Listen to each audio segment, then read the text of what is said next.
नमस्कार दोस्तों, मैं हूं प्रवीण गौतम। दोस्तों, पिछले 2 साल से ज्यादा समय से देश के युवा सेना की भर्ती का इंतजार कर रहे हैं। दौड़ लगाते हैं, कोचिंग लेते हैं, पैसा और समय दोनों हाथ से निकलता जा रहा है और युवा इंतजार कर रहे हैं कि आखिरकार सेना की भर्तियां कब खुलेंगी। मोदी सरकार से इस मुद्दे पर आज संसद में सीधा सवाल किया गया। केरल से सीपीआई सांसद डॉक्टर वी शिवादासन ने मोदी सरकार से सीधा सवाल पूछा कि 2018 से लेकर अब तक सेना में कितनी भर्तियां की गई और अगली भर्ती कब की जाएगी, क्योंकि देश के युवा इंतजार कर रहे हैं। इसके जवाब में मोदी सरकार में रक्षा राज्य मंत्री अजय भट्ट ने क्या जवाब दिया, जरा सुनिए। 2020-21 और 2021-22 में मान्यवर कोविड आने के कारण सारे प्रोसेस रुक गए हैं, सारे कार्यक्रम हमारे नहीं विश्व के रुके हुए हैं।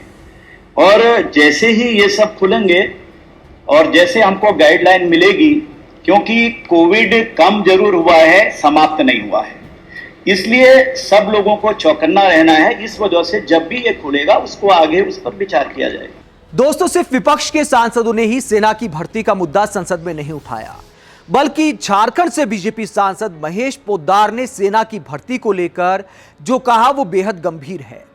महेश पोद्दार ने कहा कि झारखंड में वो जहां से आते हैं वहां के युवा 2 ही रास्ते चुनते हैं, या तो सेना में जाते हैं या फिर नक्सलवाद की तरफ जाते हैं। तो मोदी सरकार भर्ती पर क्या विचार कर रही है? झारखंड के दक्षिणी आदिवासी बहुल क्षेत्र से फौज में काफी लोग जाते हैं और बिहार वगैरह में भी काफी लोग जाते हैं। महोदय, उनके पास फौज में जाना एक विकल्प है या दूसरा उग्रवाद के चंगुल में फंसना एक विकल्प है। महोदय, इस क्षेत्र के लोगों ने श्रद्धेय परमवीर चक्र प्राप्त अल्बर्ट एक्का के द्वारा अपनी वीरता का प्रमाण भी दिया है। 2 साल से नियुक्तियां बंद है। तो मंत्री जी ने साफ कह दिया कि देखिए, कोरोना भले ही कम हुआ है लेकिन खत्म नहीं हुआ, इसीलिए भर्तियों में लेट लतीफी हो रही है। लेकिन सवाल यह उठता है कि क्या कोरोना सिर्फ सेना की भर्तियों के लिए है? अब आपने देखा होगा कि यूपी में तमाम दलों ने शुरुआत के बाद जैसे जैसे चुनाव आयोग ने ढील दी, उसके बाद लाखों की भीड़ वाली चुनावी रैलियां की, चाहे वो कोई भी दल क्यों ना हो। प्रधानमंत्री की रैलियों में लाखों की भीड़ देखने को मिली। तो रैलियों में कोरोना नहीं आता है, क्या भर्तियों में कोरोना आता है सिर्फ? ये एक बड़ा सवाल है।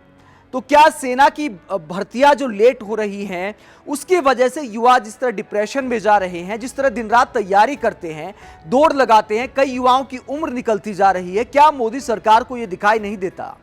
आप मोदी सरकार में रक्षा राज्य मंत्री अजय भट्ट के इस बयान से कितना इत्तेफाक रखते हैं कि कोरोना को देखते हुए भर्तियां नहीं की जा रही, बल्कि दुनिया जहां के सारे काम और चल रहे हैं भर्तियों को छोड़कर?